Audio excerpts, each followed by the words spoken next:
Bienvenidos a mi canal, somos Santiago de León Audio, un grupo de artesanos dedicados al sonido de alta fidelidad y este es el capítulo 26 o 27, cómo configurar nuestro sistema de sonido de alta fidelidad para que tenga la mejor calidad posible y en concreto es el octavo capítulo dedicado a la fuente analógica tornamesa, el plato tocadisco y el formato long play en particular. Este video se lo quiero dedicar a los preamplificadores fono, que son la pieza que le falta a todo plato tocadisco. Y antes de comenzar con ese comentario, quiero hacer otro. Uno de los suscriptores de mi canal, que se llama Estrenamos a las 8, me hizo un comentario acerca de un error cometido en la identificación de los cartuchos y las agujas. Este no es un canal que recomiende la compra de equipos, pero vamos a rectificar eso un poquito para que quede mejor. El torno que hace el corte del disco en los estudios de grabación, en las discográficas profesionales, utiliza un estilete o aguja de forma de pirámide invertida para trazar el surco del disco. Siempre recorriendo en seguimiento lineal, recorriendo el mismo diámetro del disco para que siempre sea perpendicular al surco. Por esta razón, la mejor técnica que nosotros tenemos para recuperar la música que ha sido grabada en el surco es utilizar un estilete en forma de pirámide invertida. Yo dije que la Shure B15 era de pirámide invertida y que era moving coil, y eso no es cierto. Me confundí, no ha pasado nada. Pero lo otro que dije sí es cierto. Lo mejor que nosotros podemos hacer es utilizar una aguja de pirámide invertida y montarla en un brazo que sea lo suficientemente largo como para que nunca forme un ángulo con el surco del disco, para que encaje perfectamente en el surco y la lectura sea perfecta. Si no podemos hacer eso, podemos utilizar una aguja hiperelíptica. No sé qué modelos de aguja hay que sean hiperelípticas, habrá que ver los catálogos, porque la aguja hiperelíptica sí puede formar un pequeño ángulo sin deteriorar mucho la calidad de sonido. Nunca va a sonar tan perfecta como la pirámide invertida, pero también va a sonar muy bien y nos permite utilizar un brazo más corto. Si no podemos hacer eso, podemos montar una aguja elíptica, creo que la Shure N70 y N75, y disculpen si me estoy equivocando, lo estoy diciendo de memoria, se puede montar en un brazo aún más corto, 225, 230, 235 milímetros de longitud efectiva, porque el error de seguimiento, el error de ángulo, el error de azimut va a ser tolerable y vamos a tener una buena calidad de sonido.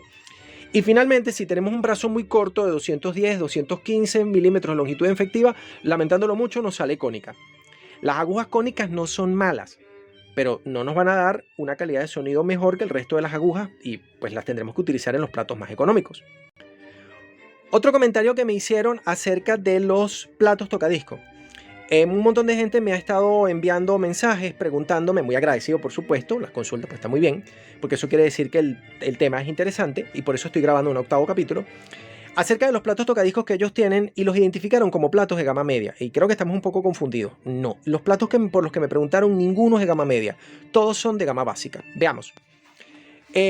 Voy a hablar de lo que yo conozco. Me preguntaron por muchos platos que yo no conozco.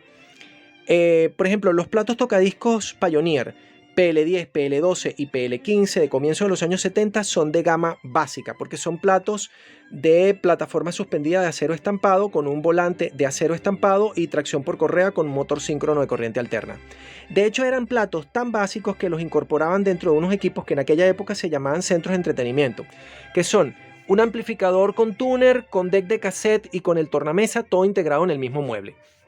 Eso no tiene nada de malo, pero eran los equipos más económicos y por supuesto no eran los mejores equipos. A pesar de esta limitación, no sonaban mal. De hecho, los platos Pioneer casi siempre tienen un buen brazo y suenan muy bien, pero no son platos de alta gama. También me preguntaron por los platos Sony tipo PS10, PS12, PS15, PS22, 35, 44. Todos esos platos son platos de gama básica, son platos de plástico. Aquí tiene una mención especial Technics. Hay un montón de platicos de gama básica Technics, me estoy refiriendo a los SLD y a los SLB y a todos los platos que se le parecen. Esos eran unos platos muy bonitos, muy modernos por su aspecto estético, pero eran unos platos muy básicos. De entre esos platos los hay con el brazo recto de plástico, con el brazo recto de aluminio, corto de 215, 220 milímetros de longitud efectiva, tracción por correa, con un motor síncrono de corriente alterna o con un servomotor de corriente continua, o de tracción directa con un motor BSL muy sencillo, de plinto de plástico no de la mejor calidad o de plinto de aluminio, pero en todo caso esos platos comparten algunas características. En primer lugar, casi todos esos platos tenían unas buenas patas de goma blanda, tenían en la parte de abajo una plancha de plástico blando y pesado que absorbía la vibración de la plataforma, del plinto, y que equilibraban el peso del plato. Entonces esos platos pesan más o menos lo mismo hacia atrás, hacia adelante, hacia la derecha y hacia la izquierda. Es decir, a pesar de que no son los mejores platos de Technics, están diseñados para tener un buen sonido y suenan bien. Luego están los platos de gama media. Entre los platos de gama media yo podría mencionar y recomendar los platos, son difíciles de conseguir pero son muy buenos. El plato Sony PS4300 y su hermano mayor PS4750. Eso es de gama media. Los platos Yamaha YP600 y YPD3, YPD5 y YPD6 son unos platos muy buenos. Los platos Pioneer, por ejemplo, el PL400 que venía con el sistema Avante es un plato de gama media muy interesante. A pesar de que es el tope de gama de su categoría, de su serie, solamente es un gama media. Entonces, y la otra cosa es que el hecho de que los platos sean más sofisticados o más caros o de más alta gama no los convierte automáticamente en platos mejores. Van a hacer dos comentarios aquí. Todos recordarán que yo tenía montado aquí un plato que se llama Sony PS8750 y que comenté que ese plato lleva como impulso un motor asíncrono de inducción de corriente alterna servocontrolado. Pero por ejemplo su hermano menor, que se llama PS6750, a mí me parece más interesante porque ya trae un motor BSL como traerían el resto de los platos Sony a partir de allí. Entonces el hecho de que el 6750 sea de menor categoría no lo hace peor. Eso, por ejemplo, le pasa a los amplificadores Sansui. Yo comenté que, por ejemplo, los amplificadores de la serie 900, el 2900, 3900 y 4900 eran muy deseables porque son unos platos que suenan muy bien, a pesar de ser básicos. Y también comenté que entre el 5900, 6900 y 7900 era preferible el 5900 porque tenía el preamplificador más sencillo. Y que de los amplificadores grandes, el 9900, el 10000, el 11000 y el 20000, era preferible el 9900 porque tenía el preamplificador más sencillo, pero que de toda la serie, el amplificador de toda esa serie que suena mejor es el 7900, porque es el equilibrio perfecto entre potencia y simplicidad.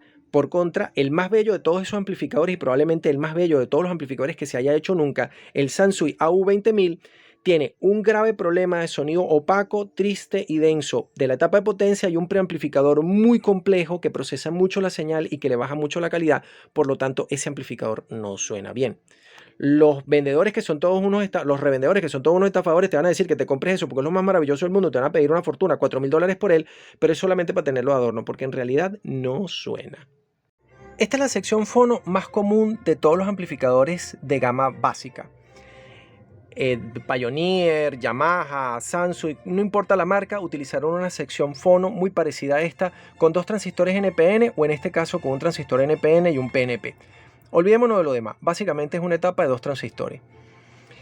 El problema que no puede vencer esta etapa, que en particular es del esquemático del Sansui AU117 y 217, es que su ganancia en lazo abierto no es lo suficientemente grande como para poder vencer la distorsión que va a producir la ecualización RIAA que hace esta malla de 4 componentes que están aquí. ¿Por qué? El problema de fondo es que de un circuito se puede sacar una ganancia de 10 o de 20 decibeles sin problema.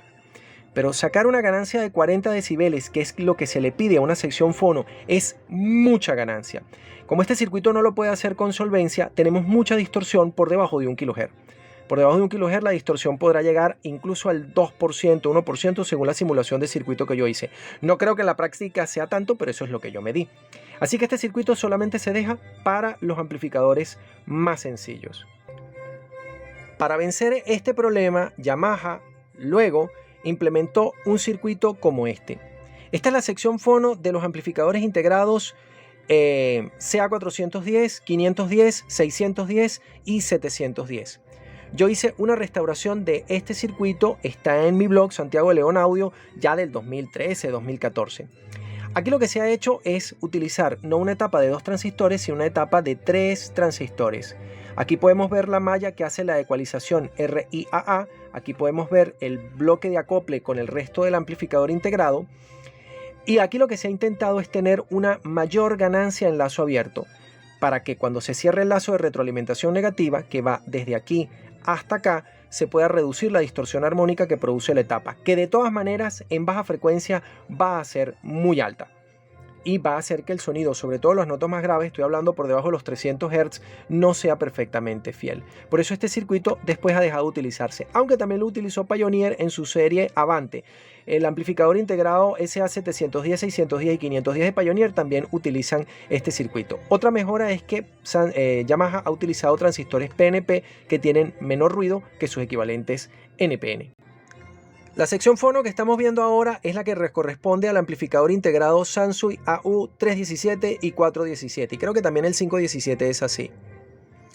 Como podemos ver, se han cambiado varias cosas aquí. Seguimos teniendo una etapa de 3 transistores, que son estas 3 piezas, para tener una gran ganancia en lazo abierto, que trate de corregir la distorsión armónica.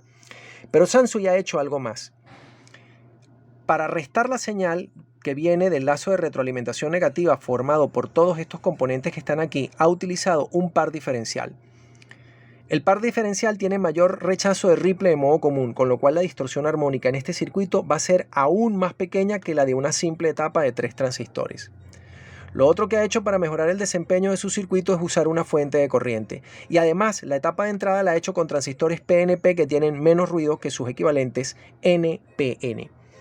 El punto de toma de señal de retroalimentación es un punto de baja impedancia que la hace este transistor. Esta es una técnica que ya había utilizado Marantz en su preamplificador valvular Model 7 y es una idea muy buena, por supuesto, que hace que esta sea una gran sección fono, por lo cual yo siempre he dicho, el amplificador 317 la gente lo ve con desprecio porque es bajito y las perillas son de plástico, pero no señor, es un amplificador muy bueno porque tiene una sección fono que es muy buena. La sección fono que estamos oyendo en este momento de fondo y que hemos oído en todos los videos anteriores junto con mi plato tocadiscos es esta, porque esta es la sección fono del amplificador integrado Yamaha CA800 y creo que el CA600 también la tiene igual. Como podemos ver, es una etapa de 4 transistores para tener una mayor ganancia en lazo abierto. Como siempre, el problema de fondo es que a 50 Hz necesitamos una ganancia de 60 decibeles y eso es una monstruosidad.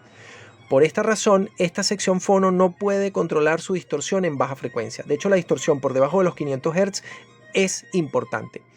En el caso de Yamaha, ha reutilizado esta sección fono de 2 maneras. Aquí podemos ver el lazo de retroalimentación negativa para la ecualización RIAA y aquí podemos ver el lazo de retroalimentación negativa seleccionable con este conmutador para usarlo como pre para micrófono, porque al equipo se le pueden conectar 2 micrófonos por detrás. La última sección fono que les voy a mostrar es esta. Esta es la sección fono del amplificador integrado Yamaha CA810 de 1978. Por mucho una de las mejores secciones fono que Yamaha logró ponerle a un amplificador integrado de su serie. Es una sección fantástica. De este lado podemos ver que se parece un poco a la del 317 de Sansui. La entrada se hace con un par diferencial, pero en este caso de transistores JFET. Y tiene como carga un espejo de corriente. Esto aumenta bastante la ganancia diferencial o el rechazo de ripple de modo común de la etapa, con lo cual su distorsión armónica va a ser más pequeña y en particular la distorsión armónica en baja frecuencia va a ser más pequeña, que es el defecto de la sección de fono. Le sigue esta etapa de 3 transistores que son puros ganadores de tensión, para que la ganancia en lazo abierto sea muy grande. El punto de baja impedancia desde donde se toma la retroalimentación negativa con esta malla está formada por estos 2 transistores en push-pull que recuerdan mucho a la etapa de salida de potencia de un amplificador integrado. Es una sección fono muy elaborada, pero no solamente es una sección fono elaborada. Detrás de ella está el selector de impedancia de entrada, igual que nosotros vimos cuando despiezamos el amplificador integrado Sansui AU5900, al que le dediqué 10 videos y recomiendo ver porque hay detalles que estoy omitiendo aquí. Pero aquí podemos ver algo más. Dentro de este circuito integrado hay 6 transistores especiales, o 4 o 6 transistores especiales de bajo ruido, que forman la sección Moving Coil, que se coloca en cascada con la sección Moving Magnet. Esta sección debe lidiar con una señal de 2.5 a 5 milivoltios en alta impedancia y por eso se pusieron estos transistores que están acá. Además de eso, ella debe hacer la ecualización RIAA y tener una ganancia brutal. Pero las características del Moving Coil son distintas. No debe tener tanta ganancia, porque la señal que va a amplificar va a ser sumamente pequeña. Lo que sí debe tener es muy bajo ruido de entrada. Lo que hizo Yamaha, y este es el primer desarrollo de Yamaha, es un circuito integrado especial de amplificación de bajo ruido específico para sus equipos. Una curiosidad. Ahora vamos a ver cómo se ve este circuito en la vida real. Ahora podemos ver la sección fono y preamplificador del amplificador integrado Yamaha CA810. El mismo que tenemos acá en pantalla, lo tenemos acá en el mundo real. Él viene completamente sellado dentro de una jaula de Faraday hecha con acero laminado, estampado y teñido. Y dentro de él está el propio preamplificador que ya vamos a ver. Es un preamplificador que está muy bien hecho. Está formado por dos etapas. De este lado podemos ver la sección Phono Moving Coil y de este lado podemos ver la sección Phono Moving Magnet. Ha sido diseñado con el expreso propósito de tener la mejor calidad de sonido posible. De hecho, es el mismo preamplificador del integrado CA1000 tope de serie de este mismo año, y del CA2000 y del CA3000 y también de los receivers CR1000, 2000 y 3000. Es una sección fono de lo más interesante y ya la vamos a ver con detalle. La señal que ingresa por alguno de estos terminales RCA que viene de una cápsula Moving Coil puede tener entre 100 y 250 microvoltios sobre una impedancia de, creo que son 10 o 22 ohmios. Y es recibida por este circuito que está acá. Este es un circuito integrado especial desarrollado por Yamaha específicamente para hacer sus secciones Moving Coil. Yamaha siempre hizo sus equipos a transistores, pero esta vez desarrolló un circuito integrado que espero que se pueda ver. Yamaha, el IG164, el primer circuito integrado de Yamaha. En su interior van 4 transistores especiales de bajo ruido para poder amplificar la minúscula señal que viene de una cápsula Moving Coil. Aquí podemos ver el juego de capacitores de alto valor pero de bajo voltaje que deben acompañar a este circuito para hacerlo funcionar. Hay un amplificador para cada canal, por supuesto, y el circuito es completamente simétrico. Estamos viendo todos estos capacitores de 6.3, de 10 y de 16 voltios. Y sobre todo esta parejita de entrada que es muy importante. En un hipotético recapping, yo cambiaría estos 4 capacitores por piezas de 220 micros 10 voltios, pero de baja corriente de goteo, es decir, capacitores especiales. Que sí, que los capacitores producen ruido y por eso deben ser de baja corriente de goteo. En este caso usaron capacitores normales. La señal que es amplificada de aquí para acá tiene 2.5 o 5 milivoltios y es entregada a la sección Moving Coil de Moving Magnet, que además hace la ecualización RIAA. Aquí podemos ver la malla de componentes electrónicos, de componentes eléctricos que hacen la ecualización RIAA. Ahí está el capacitor de 56 nanofarad tolerancia J, que es este mismo que está acá. 56 nanofarad tolerancia J y un capacitor de gran valor de 470 microfarad por 6.3 voltios que también está acá. ¿Sí? El manual dice exactamente lo que nosotros vamos a conseguir y este equipo está muy bien hecho.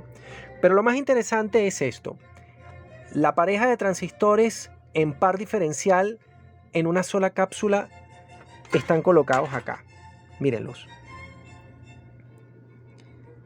Esto se hace así para aumentar todo lo que sea posible el rechazo de Ripple de modo común y reducir la distorsión. Estos son 2 transistores de efecto de campo canal N apareados y montados en la misma cápsula como par diferencial. Aquí podemos ver el resto de los transistores que se encargan de amplificar la señal, ¿ok? Y la salida push-pull de baja impedancia desde donde se toma la retroalimentación negativa. Aquí hay detalles. Por ejemplo, podemos ver capacitores, esto no sé si es Mylar o Styroflex, pero son capacitores de muy alta calidad. Vamos a ver un detalle. Todos los resistores con los que está hecho este circuito son resistores normales al 5% de película de carbón. Pero los resistores que se encargan de hacer la reecualización y la polarización de los transistores se distinguen porque son de precisión y de película metálica. Estos resistores son de precisión para que la ecualización RIAA entre el margen de los más menos 0.5 decibeles y además para tener bajo ruido de retroalimentación. Por eso los transistores son JFET y el lazo de retroalimentación y la polarización de los transistores se hace con este tipo de resistores especiales. No necesariamente de precisión, pero sí de película metálica. Esta sección fono, por supuesto, como yo mencioné antes, está metida dentro de un blindaje, una caja, porque la intensidad de las señales que se manejan aquí es sumamente pequeña y sería muy fácil que se contaminara de ruido externo. Esto es muy curioso, insisto. Como podemos ver, aquí está el chip Yamaha y el montón de componentes electrónicos que han sido necesarios para poder hacer el circuito. ¿Por qué se hace esto así? para tener la menor distorsión en baja frecuencia posible. La distorsión a 1 kHz y a 10 kHz va a ser muy pequeña, de una sección fono buena. Pero sobre todo lograr una baja distorsión en baja frecuencia es una complicación que intenta resolver este diseño. Aquí podemos ver el circuito, cómo se ve montado y cómo se ve en el manual de servicio. Desde Santiago de León de Caracas, saludos y suerte.